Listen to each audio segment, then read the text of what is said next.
Die Chairman-Jungs sind wieder am Start. Ich bin Manfred. Und Alex. Und wir heißen euch willkommen zu einer neuen Folge von Into Chairman. Diesmal tatsächlich, wie ihr seht, live mit Video. Toi, toi, toi. Ja, Mann. Also, wir machen es ganz komisch. Wir erzählen das ja immer wieder. Wir sind Anfänger, was sowas angeht. Wir machen das diesmal. Wir versuchen uns auch ein bisschen ranzutasten. Das soll auf jeden Fall bei YouTube hochgeladen werden. Aber also wie wir das aufnehmen, wie wir das auch später in der Post-Production machen. Und was auch am Ende des Tages vielleicht gut oder vielleicht auch nicht so gut aussieht, das werden wir alles so innerhalb der nächsten Sessions erfahren, denke ich. Und ihr könnt beim Experiment quasi live dabei sein, indem ihr einfach unsere Videos guckt. Ich glaube einfach, das ist wie mit dem Podcast, erste Folge, zweite, dritte, vierte. So weißt du, du siehst so dieses, okay, die haben gar keinen Plan, was die da machen. Ja. Und am Ende so, der Ton ist mittlerweile echt stabil. Und ich glaube, das ist jetzt mit dem Video auch so. Also wir haben keine Ahnung, wie wir die Kamera am besten hinstellen sollen, damit es einigermaßen gut aussieht. So, man hat ein paar Probeaufnahmen so gemacht. Aber wie das dann auf YouTube so Splitscreen-mäßig aussieht, noch gar keine Ahnung. Also Müllplan. Ich finde das auch sehr witzig, dass ich glaube, man hört mein Quietschen diesmal vom Stuhl sehr hart. Ne? Ich muss wieder WD-40 rein. Ich habe zum Glück noch nichts gehört. Geil. Okay, ja dann perfekt, Alter. Ey. So muss das. Ja, was geht bei dir, Digga? Alles fresh? Ey, bei mir alles bestens. Voll im Work-Life drin. Aber ich habe schon wieder Ferien in Aussicht. Ich freue mich schon wieder maximal in 2 halt Wochen. Doch die Schnauze einfach. Ey, dieses Schulsystem ist einfach so lustig. Du arbeitest einfach nur so gefühlt so 4 bis 6 Wochen und dann hast du 2, 3 Wochen frei und dann machst du das Gleiche so. Ja. Ja, geil. Wir waren aber letzte Woche, hatten wir ein paar Sachen, da sind wir noch nicht ganz fertig geworden. Aber, ey, jetzt hau mir auf den Kopf. Ich habe gerade vergessen, ich wollte unbedingt dich dran erinnern, wo wir wieder anfangen sollen. Ja. Aber ich hab's vergessen. Wie? Ja, wir hatten irgendwas am Ende der Folge. Stimmt. Wir hatten das am Ende der Folge mit dem, was wir neu einführen wollten. Ach so. Zukunft, ab jetzt. Ja, okay, können wir machen. Dann, weil ich habe das nicht mehr ganz in Erinnerung. Also, das wird eine relativ spontane Folge, weil Alex und ich ein bisschen, also was heißt spontan natürlich, safe, Montag ist immer unser Termin. Aber wir waren gerade sehr busy mit, wie machen wir das, dies, das, dass wir gar nicht besprochen haben, worum es heute gehen soll. Ist mir auch gerade aufgefallen. Ja. Ey, aber wir haben ja gesagt, ich habe auf jeden Fall noch meine Klassenfahrt-Story. Ja. Deswegen pitch mir das einfach nochmal und so, ich höre erstmal zu. Safe. So, und zwar habe ich gesehen bei Hoss und Hop, da habe ich ja schon öfter von erzählt, also ein anderer Podcast, den ich persönlich auch eigentlich immer ganz cool finde. So, die machen ja Thema XY, alles Mögliche. Auf jeden Fall, was die gemacht haben, was ich cool fand, war, die haben gesagt, weil wir ja auch in die Richtung so Self-Improvement, sich selbst verbessern, so Mindset-Sachen haben wir auch immer drin im Podcast. Und die haben gesagt, sich Routinen schaffen oder so Gewohnheiten anfangen, die einem quasi auch einfach irgendwie, was man sich schon vorgenommen hat, wo man sich so denkt, weiß ich nicht, wann fange ich damit an, wie zum Beispiel jeden Morgen joggen gehen, bla bla bla, irgendwelche Routinen sich aneignen. So, und ich habe bei denen gesehen, dass die quasi angefangen haben, das gemeinsam zu machen und das dann mit dem Podcast zu teilen, sodass das auch vielleicht so ein bisschen, damit man auch einfach so ein bisschen offener ist, so das fällt mir voll schwer, das einzuführen oder das hat mir voll geholfen, dass man da einfach so ein bisschen sich gegenseitig motiviert und vielleicht auch andere dann motiviert, das wollte ich auch schon mal ausprobieren, so und so weiter und so fort. Also ich fand die Idee mega geil und habe gedacht, lass es einfach mal auch machen. Why not? Okay. Ja, können wir gerne machen, stimmt, da klingelt ein bisschen was. So, ich kann ja schon mal anfangen, und zwar, ich habe dir ja am Anfang Warte, wie nennen wir das Format bei uns? Wie haben die das genannt? Habe ich vergessen. Sag ehrlich, okay. Ich weiß nicht mehr, wie die das genannt haben.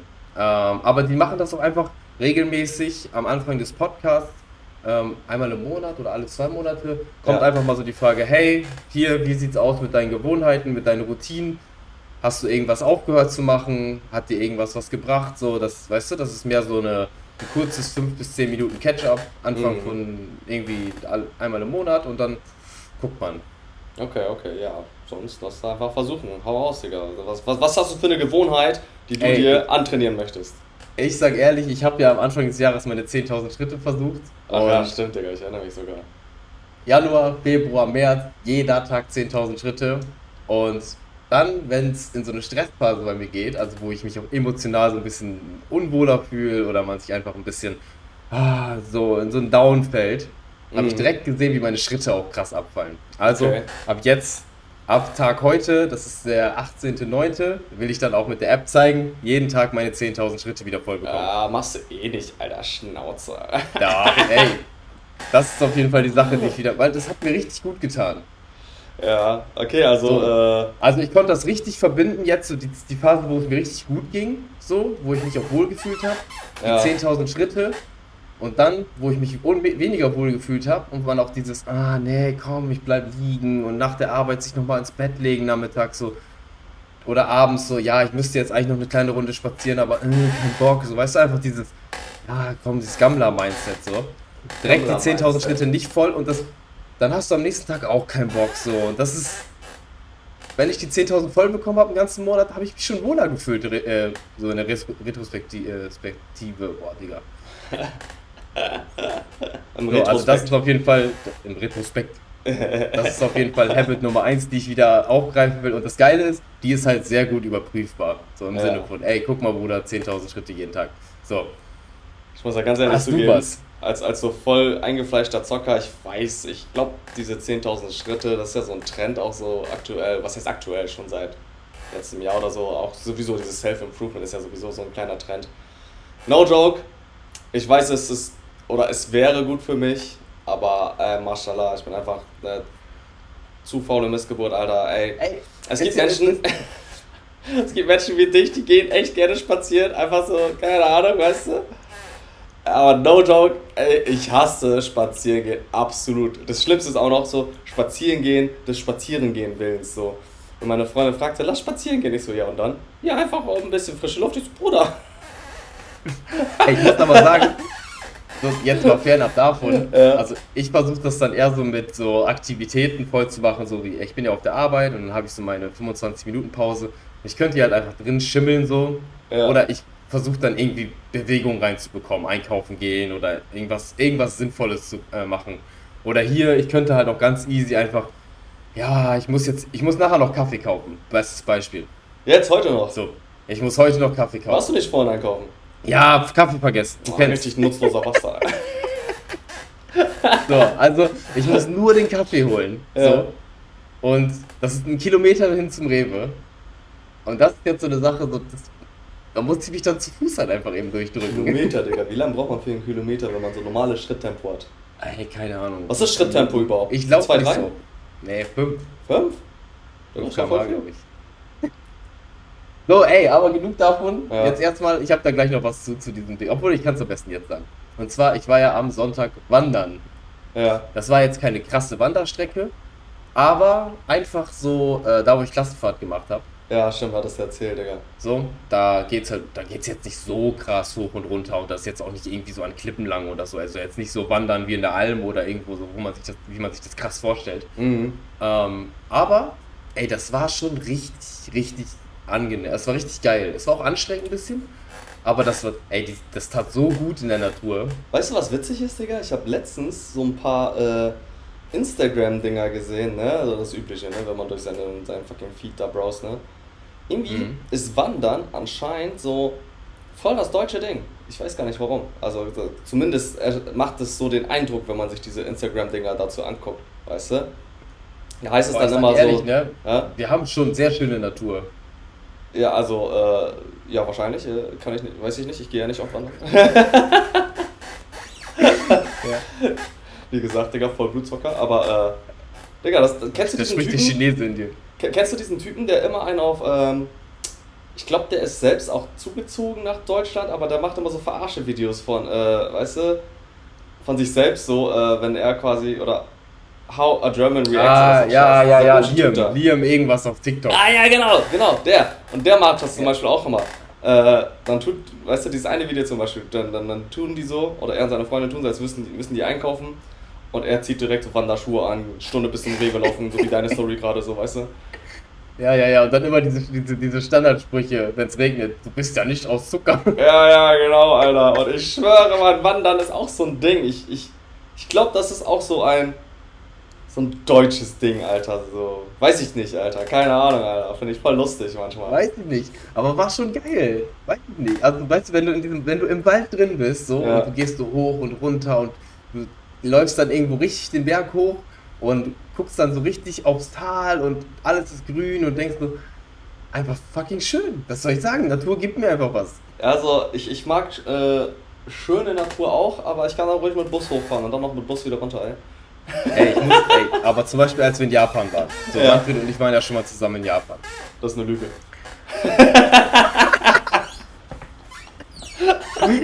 Okay, vielleicht habe ich es doch geträumt. Aber auf jeden Fall, da sind wir doch diesen Inari-Schrein da hoch.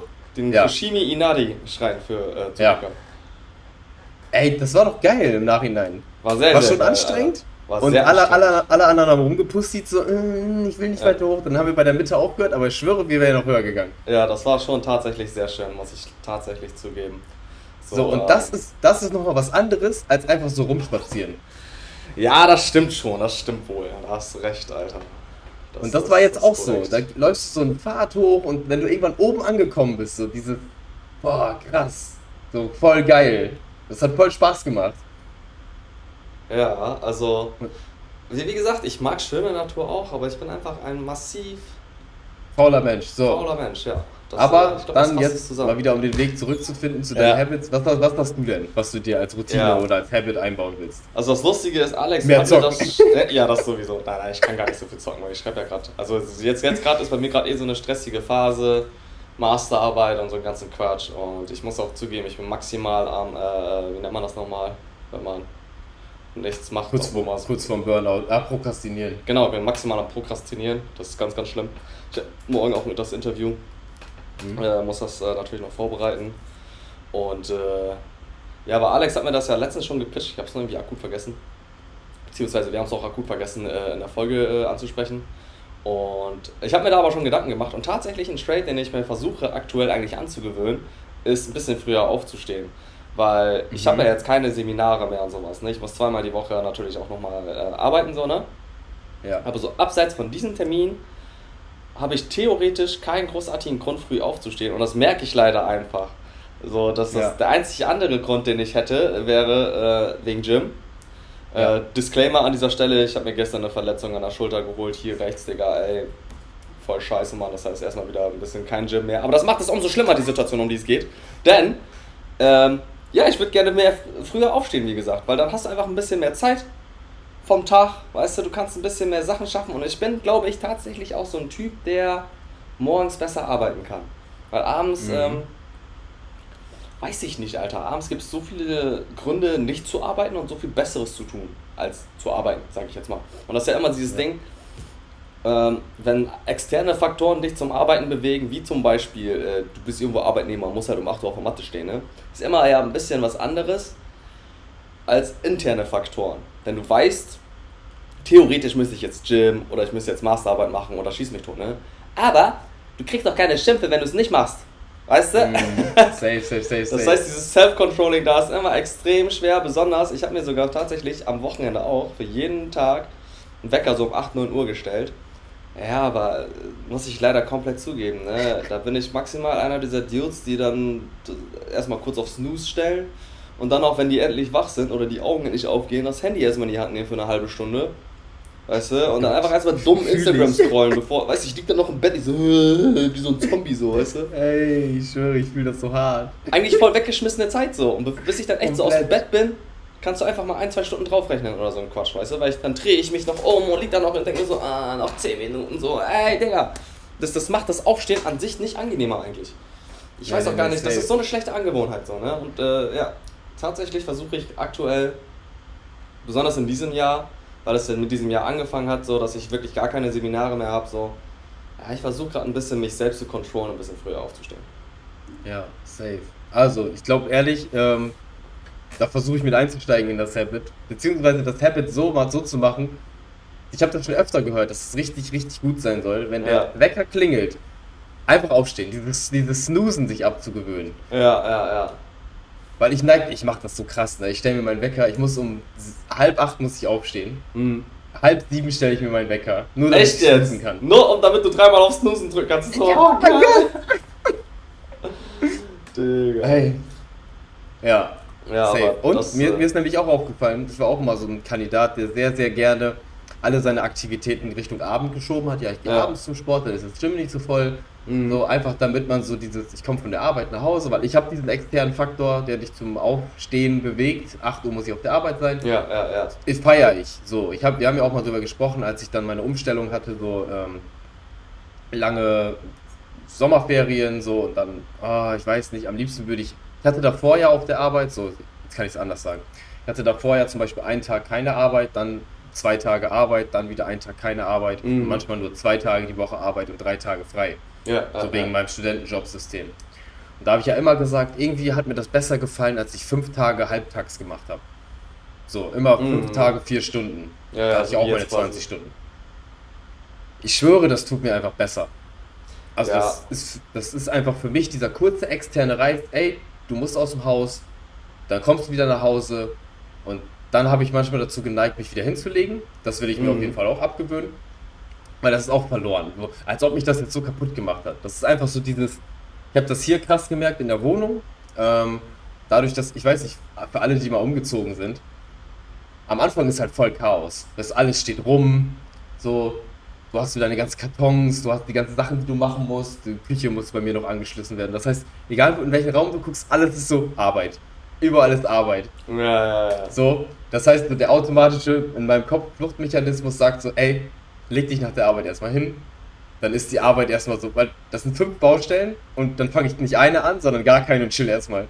Erstmal Energie tanken, Alter, ja. Voll der Fluchtmechanismus, das ist voll dumm eigentlich, so. So, weil das ist halt verlorene Zeit, als ob ich jetzt nach 4 Stunden Arbeit mich schon wieder hinlegen müsste.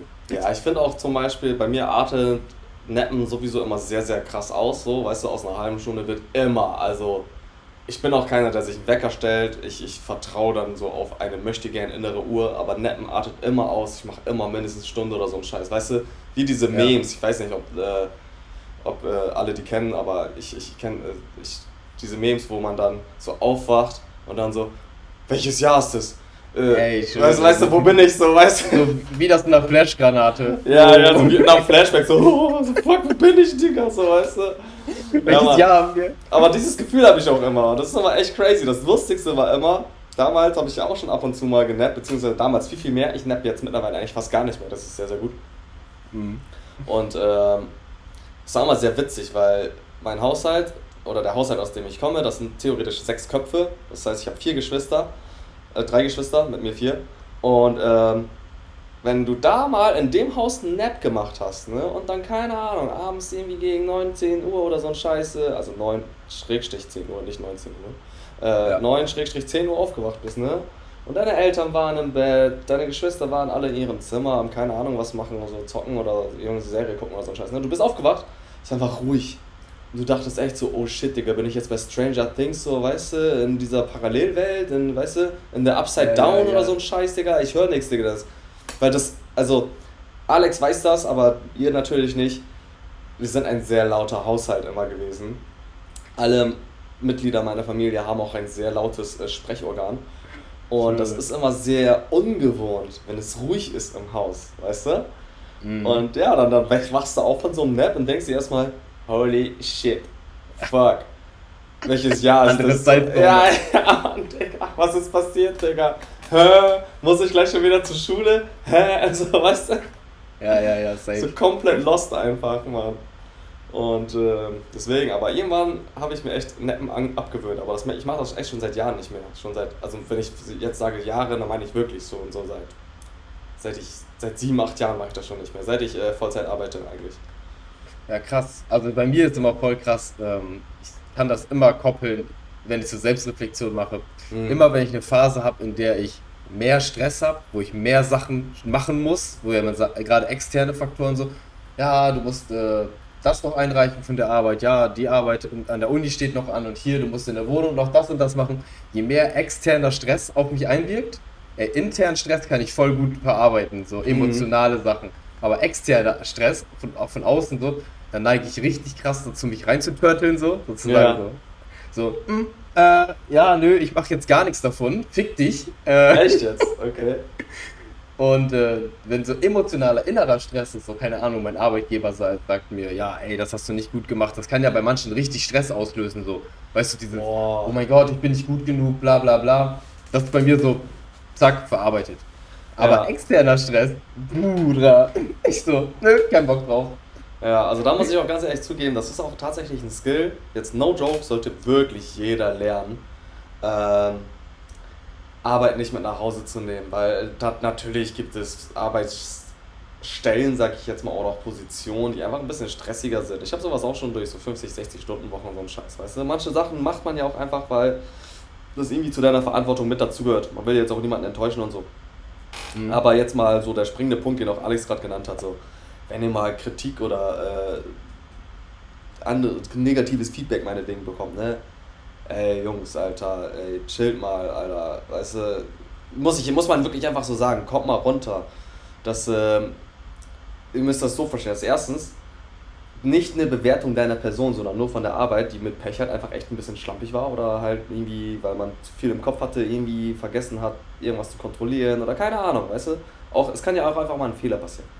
Und zweitens gibt es ja auch den Unterschied zwischen destruktiven und konstruktiven Feedback. Und das muss man ja auch erstmal so auseinanderhalten können. Ich sag jetzt mal, die schönste Arbeitsatmosphäre ist natürlich, wenn alle untereinander wirklich für einen da sind und auch das Feedback konstruktiv verpacken. So, ne? Mhm. Aber es gibt ja so viele Menschen, die arbeiten sich kaputt, aber nicht im Sinne von, die schieben 80-Stunden-Schichten, sondern die stellen Arbeit als Priorität höher als die eigene Gesundheit und so einen Quatsch. Und zwar auch im Sinne von Mental Stability. Wenn dein Arbeitgeber, dein Chef oder dein Manager oder vielleicht auch noch ein Arbeitskollege zu dir kommt und dir irgendwas sagt und du deswegen abgefuckt bist, Bruder, das muss man einfach leider so sagen, dann bist du mental leider noch nicht stark genug und das ist auch etwas, woran man selbst arbeiten kann. Man kann es ja an Selbstvertrauen oder Selbstbewusstsein lernen, wie man es möchte. Man kann es ja verpacken, wie man möchte. Aber das ist natürlich auch ein Prozess, der passiert nicht von heute auf morgen. Das muss man über die Zeit einfach machen oder versuchen zu machen. Aber hört auf, euch Arbeitskritik oder negatives Feedback oder so ein Scheiß so krass zu Herzen zu nehmen. Weißt du, euer Arbeitgeber dankt euch dafür nicht. Natürlich sollt ihr eure Aufgaben und so einen Scheiß fertig bekommen, ne? Aber wenn ihr mit klarem Gewissen sagen könnt, ja, shit, ist halt einfach schief gelaufen, schon okay, so, nächstes Mal wird's besser, so, ne? Und also ich sag extra mit klarem Gewissen, weil wenn ihr extra schlampig gearbeitet habt und ihr seid einfach so drauf, so, ja, scheiß drauf, so, ne, ja, dann scheiß auf dich, dann bist du selbst schuld, dann hast du das Feedback verdient. Weißt du? Mhm. Ja, aber sonst so, Alter, nehmt euch den Quatsch doch nicht so zu Herzen, Mann. Weißt du, was soll das denn so? Das ist doch voll unnötig. Ja, ich find es krass, weil das ist, du gehst ja mit so einem Mindset ran, wie du das hast, ne? Ja. Und ich kann das voll nachvollziehen. Aber ich habe mich jetzt mit mehreren Leuten noch unterhalten, also im privaten Kontext. Und da habe ich erst gemerkt, dass es bei manchen Leuten sitzt das so fest, so, dass das für die super, super schwer ist, das, was du jetzt sagst, überhaupt irgendwie im Kopf anzunehmen. Weil da ist so eine Stimme und die ist die ganze Zeit, das ist so ein komplexes Thema. Ja, also ich verstehe das. Es ist auch leider immer einfacher gesagt als getan. Ich habe ein lustiges Beispiel. Ich habe auch eine Arbeitskollegin. Ich arbeite ja noch in der Agentur.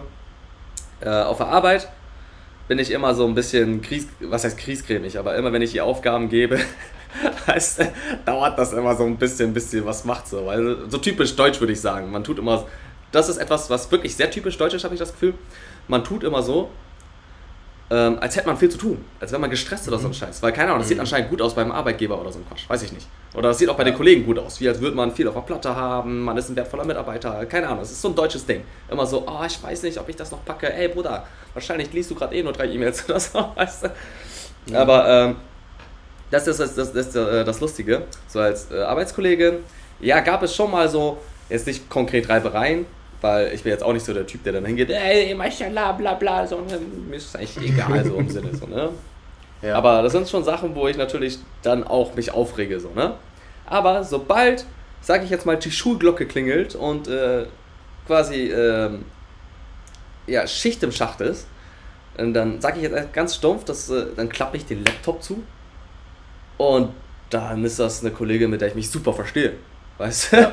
Und ich finde, das ist ganz, ganz wichtig und das trifft auch wieder auf das, was ich eben meinte, zurück, persönlich und professionell voneinander zu trennen. Nicht alles, was du da mitbekommst, weil jetzt auch eine andere Schiene. Hey, diese Menschen auf der Arbeit, die kennen dich doch persönlich gar nicht so richtig. Du gibst ja, muss man ja leider so sagen, jeder Mensch hat so ein paar Masken, weißt du? Und für jede Occasion zieht man eine Maske auf, Digga. Ist einfach so. Auf der Arbeit setze ich nicht so rum wie jetzt, so, hey, Digga, was geht? So, weißt du? Ja, aber was du da sagst, ist halt, genau das, was ich meine. Ja. So, du kannst das sagen und ich würde von mir auch behaupten, dass ich zum Beispiel bei meiner jetzigen Arbeit oder so, ich habe mir selbst schon meinen Wert definiert. Das heißt, ich weiß, dass das, was ich dort mache, gut ist, weil ich in meine Fähigkeiten vertraue. So, das heißt, du denkst dir auch, ey, das, was ich hier mache, ich bin gut in dem, was ich mache. Ah, warte, Das heißt, da gibt es eine kleine Diskrepanz. Wie gesagt, Feedback muss ja nicht immer was Schlimmes bedeuten. Und ich zum Beispiel, ich bin schon vom Mindset her so, also ich weiß genau, was du meinst, aber ich finde es auch nicht schlimm, zuzugeben, wenn man mal was nicht kann oder so ein Scheiß. Und das ist bei mir zum Beispiel auf der Arbeit so. Viele Menschen, ich sag jetzt mal, suchen sich natürlich dann immer, zeigen mit dem Finger auf irgendetwas anderes, was vielleicht auch mit Pech nicht kein Plädoyer abgeben kann, weil es keine Technik ist. Man schiebt ja immer gerne Schuld auf Technik so zum Beispiel, ne? Aber ich sag jetzt mal so, wenn dann wirklich dein Arbeitskollege, Arbeitskollegin kommt und sagt, hey, du hast hier das und das vergessen, das sollte so und so und so und so und so. Und wenn du wirklich das gesehen hast und weißt so, ja stimmt, hat recht, ne? Ja, dann hat sie halt einfach recht. Man muss nicht immer alles, nobody's perfect, auch im Sinne davon. Es gibt immer was dazu zu lernen, man beherrscht auch nie ein Programm zu 100%. Es ist auch nie eine Schande, einfach mal nachzufragen, finde ich. Und ich vertraue schon auf meine Fähigkeiten, sage ich jetzt mal so, aber ich habe auch kein Problem damit, wenn irgendjemand mir sagt, hey Bruder, das musst du anders machen, das musst du besser machen. Ja, ich weiß, aber das sagst du mit einem Mindset, wo du weißt, okay, das ist nicht schlimm zu versagen, weil du hast trotzdem noch dir selbst genug Wert zugeschrieben. Das heißt, du hast dir selbst schon in deinem Leben oder durch deine Erfahrung und was auch immer du erlebt hast du für dich gesagt, ich weiß, wer ich bin, ich weiß, was ich kann und ich weiß auch, was ich nicht kann.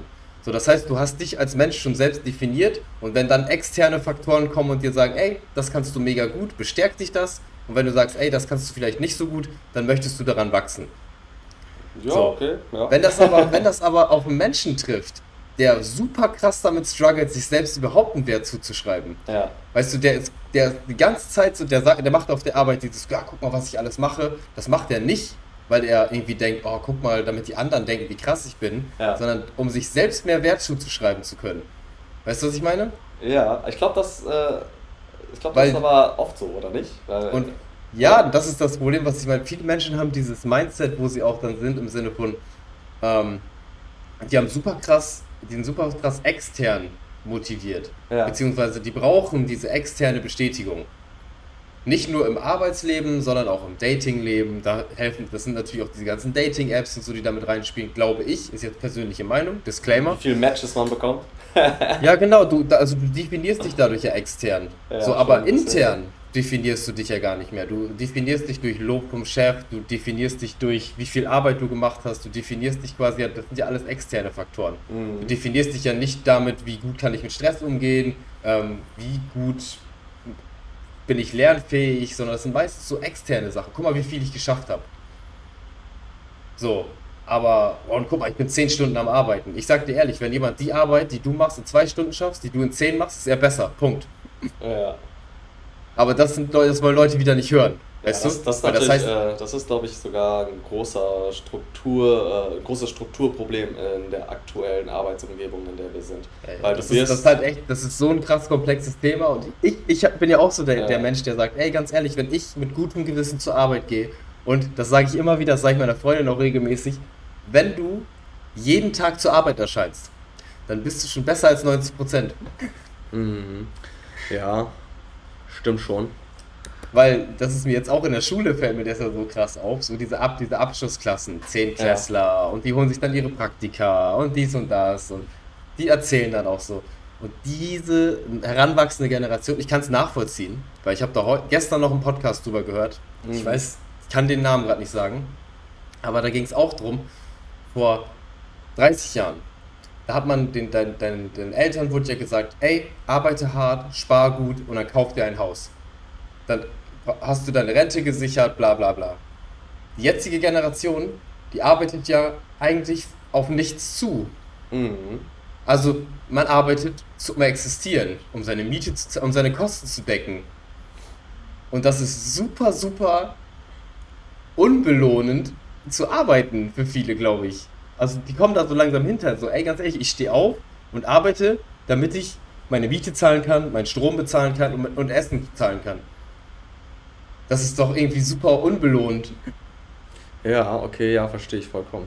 Das, Weißt du, du arbeitest, früher hast du darauf zugearbeitet, ey, ich mache noch diese Überstunden, ich lasse mir das noch ausbezahlen und dann lege ich noch was auf die Seite und dann kaufe ich mir irgendwann das Haus und dann habe ich meine Rente abgesichert und habe meine Kinder abgesichert. das ist halt, Das war so ein Life-Goal, weißt du, auf das ja, du zugearbeitet hast. Jetzt hast du kein, wenn du jetzt anfängst zu arbeiten, du arbeitest fürs Hamsterrad, so böse das klingt. Aber ja, du hast nicht mehr dieses übergeordnete Ziel, ey, wenn ich jetzt richtig reinkloppe, dann kann ich mir irgendwann das Haus kaufen. Das kannst du ja gefühlt nicht mal mit einem 70.000, 80.000 Euro Job. Jahresgehalt. ja, also du machst natürlich gerade eine riesige Kiste auf. Ich glaube, das ist auch ein bisschen zu groß, um das jetzt Ja, der, same. der letzten halben Stunde Podcast noch abzuknabbern, Ich sag würde ich mal tatsächlich so. auch sagen, dass wir heute einen Ticken kürzer aufnehmen, damit es auf jeden Fall mit dem Video klappt. Also Ah, für ja, so okay, 50 okay. Minuten. Ey, andere Frage. Wo guckst du eigentlich gerade die ganze Zeit hin? Guckst du in die Kamera? Oder? Ich guck irgendwie so Richtung Kamera irgendwas so neben meinem Bildschirm an. Mittlerweile ist es auch echt dunkel geworden draußen. Ich Ja. hoffe mal, das Bild ist in Ordnung. Ja, so, Ey, weil es ist mir gerade so aufgefallen. Ich guck so. Also, ich habe tatsächlich meine Kamera bei Discord trotzdem an, damit du mich sehen kannst, wie ich so quatsche, damit ich einfach einen Bezugspunkt habe, aber ich gucke mich gerade eigentlich die ganze Zeit nur selber an. Weil ich weiß gar nicht, ob das so the way to go ist, jetzt in die Kamera zu gucken oder. Weiß ich nicht, aber. weiß nicht. Ich hab tatsächlich jetzt gerade, weil ich habe, als ich mir die Aufnahme von mir angeguckt habe, habe ich gesehen, Ja, wenn ich jetzt mein Bild wechsle auf dem Laptop, dann ja. ändert sich auch der Lichteinfall. Oh, stimmt, Digga, dann bist du Also hell, ne? Dann kommt so ein bisschen verändere Licht. ich jetzt gar nicht. Ah, okay, ja, besser ist es, Alter. Ja, ich habe auf jeden Fall, deswegen gucke ich gerade da unten und nicht dahin auf die Kamera, damit ihr Bescheid wisst. Ich gucke quasi auf den Discord, wo Alex und ich drin sitzen, wo aber eigentlich nur Also ich glaube, ich gucke immer mal so Richtung Kamera, daneben, Ja, irgendwie so. Kennst du das, wenn du dich mit jemandem unterhältst und du weißt nicht, wo du hingucken sollst? So, ja. so fühle ich mich gerade ein bisschen. Ja, same, Alter, same. Und, weil, ich sag jetzt mal, ohne dass wir mit Video aufgenommen haben, war das ja quasi wie ein ganz normales Telefonat oder wie im Discord rumchillen, wenn man zockt, so, weißt du? Aber Ja. so jetzt, wo man quasi theoretisch noch ein Bild dazu hat, bin ich ein bisschen verwirrt, so, weißt du? Ja, ich merke auf jeden Ja, Fall auch so, dass man selbst so, das ist ja eigentlich auch ganz interessant für die Zuhörer oder Zuschauer, was auch immer man jetzt sagt, weil davor, da saß ich hier halt auch und habe ständig irgendwie, ja, hier mal hingegriffen und da mal was gemacht und hier und da und auch mal auf meinem Bildschirm irgendwas anderes gemacht und ja, jetzt merke ich auf jeden Fall so, ich bin auf jeden Fall so mit meinen Bewegungen in meinem Kopf so ein bisschen eingeschränkt und denke mir so, okay, wie halte ich meine Hände? Das sind so ja, Sachen, über die denkt man vorher gar nicht nach. ja, Ist aber interessant, weil man lernt ja auch ein bisschen sowas über sich selbst, wie ja. man sich so in so einem Szenario verhält. Finde ich auf jeden Fall lustig. Ja, also ich muss da natürlich jetzt auch für die Zuhörer, Schrägstrich innen oder Sternchen innen, wie auch immer,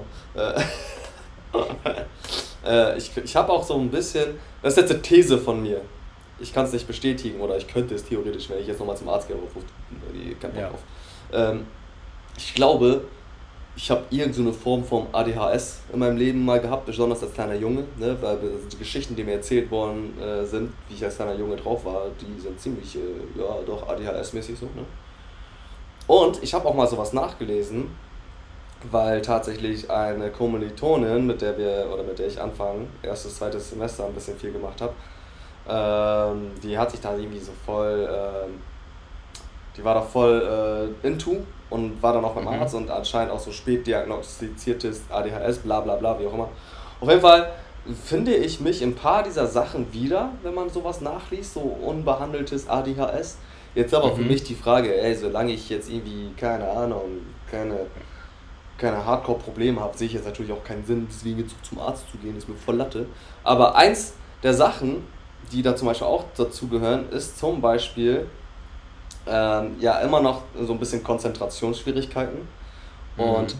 deswegen ja, wandere ich auch relativ viel mit den Augen immer bei Gesprächen und so ein Quatsch. Und ja, ich glaube, das merkt Ja, man jetzt also ich bestimmt, weiß wenn ich nicht, eine wodurch sich das Stunde. auszeichnet, aber Ja, mir ist das letztens aufgefallen. ja, Ich bin jetzt ja wieder in der Schule und ja, sitze da ja auch neben Kindern, die tatsächlich auch, ich glaube, ein Kind hat auch ADHS diagnostiziert. Ja. So. Und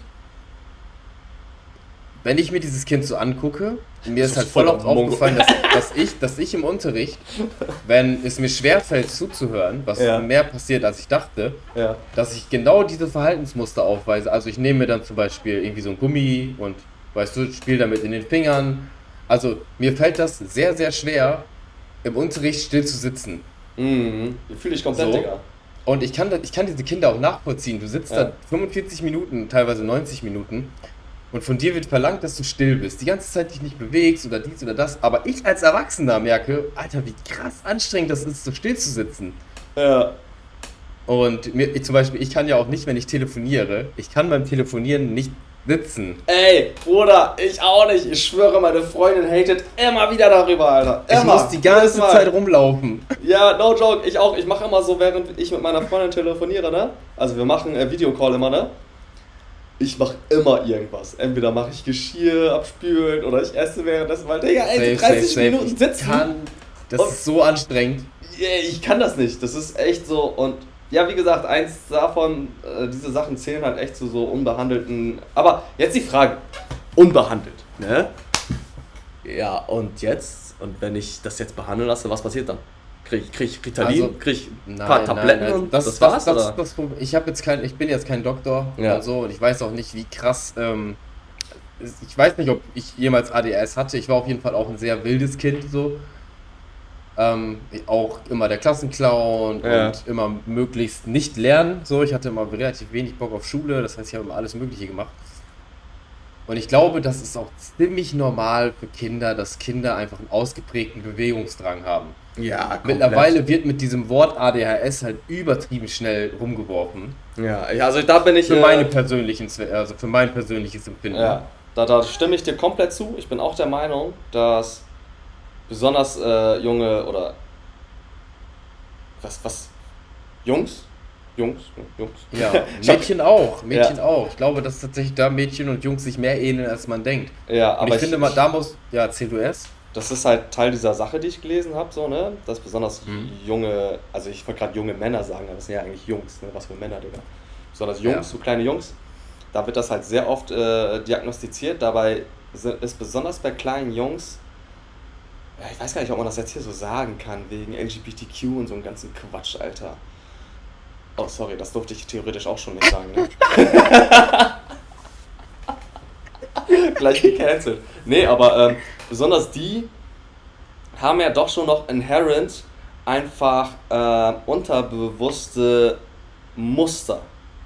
Ich sag jetzt mal typisch männliche Muster. Ich sag jetzt nicht so Jagdtrieb oder so ein Scheiß, aber doch schon einen gewissen Bewegungsdrang.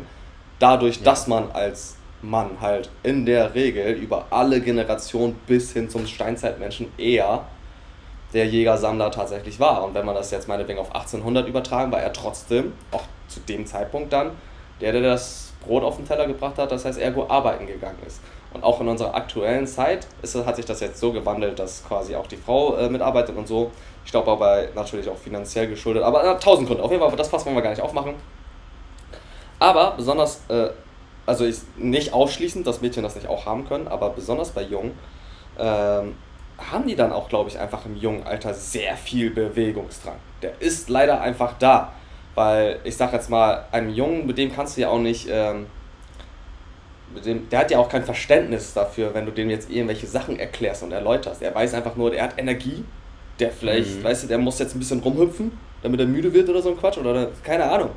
Weißt du, ist hibbelig und so und der weiß halt einfach auch nicht, oder das Kind an sich weiß ja dann einfach nicht, wohin mit dem Gefühl.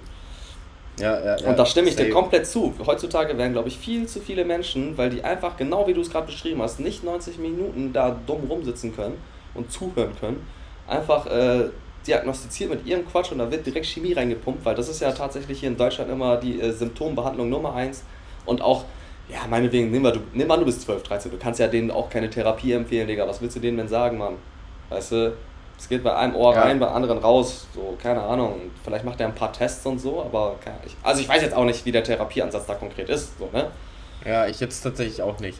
Aber ich finde, da muss man auch nochmal unterscheiden zwischen, es gibt ja tatsächlich, und ich glaube auch, Ich bin mir nicht 100% sicher, also nagelt mich nicht drauf fest. Aber es gibt ja zum Beispiel einen Coping-Mechanismus im Gehirn, der bei frühkindlicher Störung auftritt, der auch zu ADHS führt. Okay. So. Und zwar, und das ist für mich absolut logisch nachvollziehbar, stell mal vor, du bist ein Baby oder ein Kleinkind, 1, 2, 3 Jahre alt. So, und deine Eltern oder in deiner Familie oder generell um dich herum finden sehr stressige Situationen statt. Das heißt, deine Eltern schreien sich an oder es fliegen Dinge durch die Luft, das heißt starker Stress. Was würdest du jetzt als Erwachsener machen, wenn du diesem Stress ausgesetzt bist? Soll ich die Frage beantworten? Ja. Als Erwachsener, meinen jetzigen... Wenn jetzt um dich herum, so, du gehst jetzt zum Beispiel auf den Hausflur bei dir oder in deiner Bude oder du gehst zu deinem Kollegen und plötzlich, der streitet sich krass mit seiner Freundin, die reißen sich die Köpfe ab. Was würdest du als Erwachsener machen? Ich glaube, ich weiß, was du meinst. Man geht natürlich schon dazwischen und man ist natürlich selbst auch angespannt, weil das etwas ist, was unmittelbar passiert. Ja, aber nehmen wir als Beispiel, du bist bei einem guten Kollegen, so, ihr chillt zusammen und plötzlich die Freundin kommt nach Hause und es ist übelst Zoff zwischen den beiden. So, die beiden zoffen sich wegen irgendwas, wo du auch, weißt du? Ey, Alex, haben wir doch schon alles durch, Alter. Aber jetzt sag einfach mal, was machst du? Wenn die sich 20, natürlich dazwischen, Alter, und also, wenn die sich nur kurz anschreien, 5 Minuten, dann ist mir das relativ egal. Aber wenn das echt mies ist, dann gehst du natürlich dazwischen, Alter, und versuchst zu schlichten oder keine Ahnung was, ey. Ich kenne das halt von vielen Leuten, dass die zum Beispiel dann, weißt du, ist unangenehm oder die gehen. Ach so, okay. Ja. Weißt du, was ich meine? Ja. Aber stell mal vor, du bist jetzt ein 1, 2, 3-jähriges Kind. Was machst du? Gehen. Du kannst nicht gehen. Ja. So, also entwickelst du einfach als Coping-Mechanismus, um diesen Stress auszuhalten, entwickelst du die Fähigkeit, im Kopf auszuklinken. Okay. So, das heißt, du kannst auf Durchzug schalten. Du kannst wirklich quasi den Kopf ausschalten und einfach ins Nichts starren. Das ist quasi ein Stressmechanismus, um damit klarzukommen. So, und wenn dir das passiert ist, frühkindlich, dann kann es passieren, wenn du in der Schule bist und dich langweilt etwas. Das heißt, Langeweile ist ja auch eine Form von Stress. Dann bist du in der Lage, auszuschalten. Dann bist du quasi aus dem Kopf. Ja. Und das ist ja auch eine Eigenschaft von ADHS, das ist Konzentrationsstörung. Aber dafür musst du erstmal diesen Coping-Mechanismus entwickelt haben, auf Durchzug schalten zu können. Zack, Gehirn aus. Du hörst nicht mehr zu. Du wirst angesprochen. Die Leute reden mit dir und dann kommst du zurück. Ey, yo, krass, ich war ein bisschen weg. Das erinnert mich, ernstes Thema gerade, aber weißt du, das erinnert mich an eine lustige Story. Das war im Bachelor 2012. Ich erzähle die ganz kurz. Kleiner Exkurs, dann gehen wir zurück. Da habe ich in der Vorlesung gepennt. Leider 2. Reihe, hat der Dingens gesehen, der Professor. Ja. Und das war jetzt das Witzige. Ich habe das irgendwie doch schon alles anscheinend mitbekommen auf dem halben Ohr, so, weißt du. Und dann so Manfred, ich hochgestreckt, ich so, ja, so, weißt du, weil ich einfach meinen Namen gehört habe, so. Also, was heißt gepennt? So halb weggedöst, so, weißt du. Ja. Und dann er so, ja, was ist denn der Deckungsbeitrag? Erklären Sie uns das mal. Und das Witzige war, ich habe denen das aus der Kanone geschossen, erklärt, so, weißt du, so vom Lab hochgeschossen. Ich so, oh shit, so, weißt du. Ey, ich sag dir ehrlich, als jetzt in der Schule, die Kinder, die hast du am allermeisten. Du denkst, du kannst so richtig einen reinwürgen, aha, sag doch mal, was eben war. Und er antwortet das. Und du so, jetzt scheiße, jetzt wollte ich den bloßstellen und er stellt mich bloß. Ja, das war genau so eine Situation und da war ich sehr, sehr stolz drauf. Das war sehr witzig. Das war auch fast einer der schlechtesten Noten, die ich in meinem Bachelor bekommen habe. Ich glaube, das war ein bisschen, das war nicht fair beurteilt. Ja, aber egal, war witzig, Alter. War einfach witzig. Aber ja, das war auch so eine lustige Situation. Einfach Durchzug, Alter. Manfred, was? Ja, aber in dem Sinne so ADHS, so klar, ADHS ist ja nichts anderes. Das Kind hat Stress. Ja. Dieser Stress wird dann manchmal auch in Form von Bewegung, möchte das Kind diesen Stress irgendwie loswerden.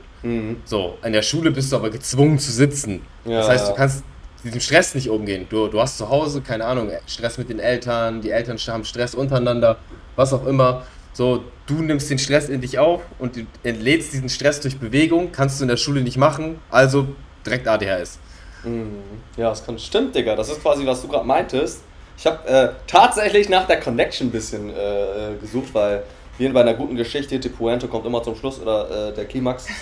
Aber jetzt hat das alles Klick gemacht. Du meintest damit quasi, wenn ein Kind falsch mit ADHS diagnostiziert wird, sondern weil er tatsächlich eher ein anderes psychisches das wird tatsächlich Trauma sehr viel gemacht, tatsächlich. Das wird oft meiner Erfahrung nach, meine Erfahrung ist ein schlechter Wert quasi, also wissenschaftlicher Wert, aber oft haben Kinder tatsächlich einfach viel Stress zu Hause oder auch Leistungsdruck, bla bla bla, können diesem nicht gerecht werden, reden aber auch nicht genug, weil auch Kinder müssen sehr viel reden. Ja. Und ich merke das jetzt auch in der Schule, dass tatsächlich Lehrer gar nicht in der Lage sind, so viel zuzuhören. Ich glaube, auch da kommt wieder, und jetzt kommen wir wieder zurück zu diesem einen, was du gesagt hast, mit diesem, man darf die Arbeit nicht mit nach Hause nehmen. Ich kann mir auch vorstellen, dass viele Lehrer einfach auch sich nicht zumuten oder auch nicht wollen, diese ganzen Informationen, diese ganzen Geschichten, diese ganzen auch teilweise negativen Erfahrungen der Kinder auf sich zu nehmen, weil die nehmen das mit nach Hause. Ja, und ich glaube auch, also jetzt mal Butter bei den Fischen, Lehrer wird natürlich immer man macht sich sehr lustig über Lehrer, beziehungsweise auch über Menschen, die auf Lehramt studieren, ja, weil so wie Alex hier, alle 2 Wochen hat er Ferien und so, dieser Hund so, ne? Aber ich glaube, wenn du was wir glaube ich aber leider auch ein bisschen zu wenig heutzutage haben, weil als Lehrer bist du Pädagoge. Aber ich sage jetzt mal Pädagoge, bei mir waren es damals immer Klassen von 30 Leuten, 35 Leuten. Pädagoge, das heißt genau das, was Alex gerade erklärt hat. Ein Erziehungsberechtigter, nicht konkret, aber in einer anderen Form zu sein. Für 30 Kinder ist, glaube ich, ein bisschen Hardcore auch einfach. Weißt du? Ey, ich sag ganz ehrlich, über den Lehrerberuf wird ja immer relativ schlecht geredet tatsächlich. Ja. Aber es ist der Beruf mit der höchsten Burnout-Rate deutschlandweit. Ja, weil genau das, ich verstehe das auch vollkommen, was du damit meintest. Ich glaube, als Lehrer ist es auch sehr, sehr schwierig, das nicht mit nach Hause zu nehmen. Weil, Digga, du möchtest ja auch, wenn akut echt nicht die Augen verschließen, wenn du wirklich siehst, dass da Böses im Busch ist, im Sinne von, der wird meinetwegen nicht zu Hause mit Stress konfrontiert, sondern vielleicht auch auf dem Schulhof. Du kannst kein Saint für, wie gesagt, alle 30 Kinder in deiner Klasse, oder mit Pech bist du noch nicht mal Klassenlehrer, sondern du unterrichtest ja sowieso immer mehrere Klassen und nicht nur einer. Das ist 4 Klassen, Digga. Das sind 100 irgendwas Leute, Digga. Du kannst nicht für jeden jetzt leider der Retter sein. Und das ist natürlich auch schwierig. Ja, und dann, ich glaube, da muss man, und das ist einfach wieder dieses, wenn du hingehst und du denkst, du machst das, da gibst dein Bestes. Das heißt, du versuchst jedem Kind zuzuhören, so gut du kannst. Es darf auch niemand von dir erwarten, dass du dich jetzt hinstellst und 30 Kinder erziehst. Ja. So, also wenn auch an werdende Eltern oder falls ihr irgendwelche Eltern zuhören, die schon Kinder haben oder so, wenn euer Lehrer nicht dazu in der Lage ist, irgendwie eurem Kind irgendwelche Moralsachen zu vermitteln, dann das ist eure Aufgabe. Ja, das Kind sollte schon mit Werten und Moral in die Schule kommen. Die sollten dort verfeinert werden und die sollten dort Gruppenkontexte lernen. Aber wenn euer Kind nicht erzogen ist, dann ist es nicht die Aufgabe von dem Lehrer, das zu machen. Das erwarten manche Eltern. Ja, mein Kind, das würde sowas nie tun. So, ein Lehrer hat überhaupt gar keinen Grund zu lügen. Ja. Der hat 100 Kinder da. Und wenn das eine Kind das und das macht, dann kommen irgendwelche Eltern und sagen, ja, mein Kind würde sowas nie tun. Ich so, dann kennt ihr euer Kind vielleicht nicht richtig. Ja, also ich sag jetzt mal so, das sind natürlich alles allgemeine Aussagen, die Alex und ich gerade raushauen. Natürlich gibt es Bad Apples, wahrscheinlich ist die Rate auch gar nicht mal so klein, leider, sag ich jetzt mal so, ne? Aber Alex spricht komplett Gold, Digga, ey, jeder von uns wird eines Tages Mutter oder Vater. Die Erziehung eurer Kinder ist immer eure Aufgabe. Und wie das Ding am Ende wird, das ist alles eure eigene Schuld. Und natürlich kann es auch externe Faktoren geben, die da ein bisschen dann mit beeinflussen. Ne? Ich sag jetzt mal einfach schlechte Nachbarschaft oder Mobbing in der Schule oder Schießnicht oder auch was weiß ich. Wenn die Eltern selber in Armut aufwachsen, das sind natürlich alles Faktoren, die muss man mit berücksichtigen. So. Ja, aber am Ende des Tages, Alex und ich, also wir beide sind ja echt höchst große Fans von Eigenverantwortlichkeit und das gilt halt auch für alles und wirklich auch für dieses Thema. Wenn du wirklich auch dein Spross eines Tages kennenlernen möchtest, ne, dann großer Workload auf der Arbeit hin oder her, dann führt kein Weg drum herum, auch ab und zu Zeit mit dem Kind zu verbringen und das kennenzulernen. Es geht aber nicht anders. Jo. Kinder, und das merke ich jetzt gerade wieder, das ist jetzt mein Abschlusswort, ich hoffe, meine Aufnahme läuft noch, toi toi toi. Ja. Und zwar, Kinder werden stark unterschätzt. Also fernab von ihrer Leistungsfähigkeit, das ist ja das eine, zum Beispiel, ich bin jetzt in der 6. Klasse drin. Man kann mit Sechstklässlern reden wie mit Erwachsenen, also unterschätzt Kinder nicht. Ja. Die sind kognitiv nicht so das sind keine Dullis. Ihr müsst nicht mit denen wie kleine Kinder reden, so, oh, guck mal, das hast du jetzt aber noch nicht verstanden. Du kannst mit denen ganz erwachsen reden, du kannst mit denen sagen, das machst du gut, das machst du schlecht, daran kannst du arbeiten, guck das mal aus dem an. Du kannst mit dem reden wie mit einem Erwachsenen und die werden dir das danken. Also da habe ich auch vielleicht eine kleine lustige Story, zum Beispiel Romy, meine kleine Nichte, die hat sich monatelang noch daran erinnert, dass ich mit ihr gerutscht habe, beziehungsweise sie hat auf der Rutsche gespielt und sie ist dann quasi so auch mit dem Kopf aufgekommen, hatte da Bubu, aber ich bin tatsächlich bei ihr so der strenge Onkel. Ich habe ihr gesagt, nee, jetzt wird nicht geheult, so, weißt du? Und das Witzige ist, sie ist ja erst 2,5 und als das passiert ist, war sie auch nur kurz vor 2 oder 1,5 oder so ein Scheiß, weißt du?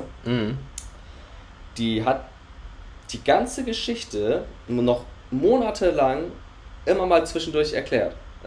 So, weißt du noch, als ich gerutscht habe, also so auch auf Französisch und so ein Scheiß, ihre Mutter erklärt, oh, dann bin ich hingefallen mit Manfred und hier deswegen, hier blauer Fleck, aber ich habe nicht geweint und so ein Scheiß, bla bla bla. Das heißt, also unterstützend zu dem, was du gerade gesagt hast, Digga, man darf sie echt nicht behandeln, wie als wären das dumme kleine Wesen. Die erinnern sich, die machen mit, die lernen auch von eurem oder vom Beispiel, so, weißt du, und sei es so eine stumpfe Situation, wo ich zu ihr gesagt habe, nee, wir sind groß, wir heulen nicht, so, weißt du. Und hat sie auch echt nicht gemacht, so, ne? Echt sehr witzig. Und ich glaube auch, dass sie oft nicht sofort ins Heulen ausbricht, ist mir zu verdanken. aber jetzt auch Butter bei den Fischen, halt, man darf das schon doch für volle Menschen nehmen. Weißt du? Ja, und vor allen Dingen, ich habe gemerkt, aus meiner Erfahrung, die ich jetzt gemacht habe, so, du hast dann natürlich auch Kinder, die gerne Stress machen. So, das ist manchmal auch, weil die nicht gehört werden zu Hause oder nicht ernst genommen werden von Lehrern oder so, weißt du, die werden direkt abgestempelt, ja, du bist Sechstklässler, was weißt du schon. So. Ja. Unter diesen Voraussetzungen haben die ja gar kein Bedürfnis zu wachsen. Die haben ja gar kein Bedürfnis, die werden nicht wie Erwachsene, die werden nicht erwachsen behandelt, also benehmen die sich auch wie Kinder. Du projizierst das ja auf die herauf. Und mir ist aufgefallen, wenn du erwachsen mit denen redest, du sagst denen, ey, guck mal, ich höre mir jetzt deine ganze Geschichte an. So, ich nehme dich ernst, dann fühlen die sich ernst genommen. Ab dem Zeitpunkt darfst du aber auch, du möchtest dass ich mit Erwachsenen mit dir rede, du möchtest, dass ich dich für ernst nehme, dann benimm dich auch vernünftig, dementsprechend, wie ich dich behandle. Und das nehmen die an. Dann sind die nämlich, dann sind das plötzlich keine Kinder mehr, sondern dann redest du mit Augenhöhe auf denen. Das heißt aber genauso gut, wenn die sich dann daneben benehmen, dann gibt es auch erwachsene Worte, erwachsene Konsequenzen. Genau das fordern die ein. Aber das gibt's dann auch. Ja, und daran wachsen die. Okay, Schlusswort, weil mein Laptop ist gleich leer. Ja, safe. Es ist auch schon sehr dunkel bei mir im Raum. Ich hoffe mal, die Aufnahme ist gut, ey. Ja, wird schon, Digga. Also für euch nochmal, das ist der erste Testrun mit Video gewesen. Wir hoffen, es klappt irgendwie. Seid nicht zu böse mit der Kritik, aber haut die Kritik gerne in die Kommentare, wenn wir irgendwas übersehen haben, was wir verbessern können. Wir nehmen alles mit. Die Aktion Jutebeutel läuft noch, solange der Vorrat reicht. Das heißt, bei jeder Bestellung gibt es einen Jutebeutel on top gratis dazu. Wie gesagt, gönnt euch den. Sehr, sehr geiler Beutel. Ich bin auch immer mit dem privat unterwegs. Und jetzt, um nochmal das Thema zu beenden oder abzurunden, wenn wir euch mal die Aufgabe geben, einfach erinnert euch mal zurück in eure Schulzeit. Die coolsten Lehrer und Lehrerinnen, von denen man ab und zu erzählt, sind doch die einen für voll genommen haben und einem auch so Live-Advices mitgegeben haben, oder? Bei mir ist es definitiv so. Ich weiß nicht, wie es bei dir ist, Alex. Safe. Nicht die Lehrer, die gedacht haben, ach du kleiner dummer Sechstklässler oder du kleiner dummer Achtklässler, guck mal wie erwachsen ich bin. Das waren immer die Dullis. Das waren immer die größten. Die W-Worte. Vollidioten. Ja. Und in diesem Sinne, ich habe noch 8% Akku. Bis zum nächsten Mal. Haut rein. Ciao. Ciao, ciao.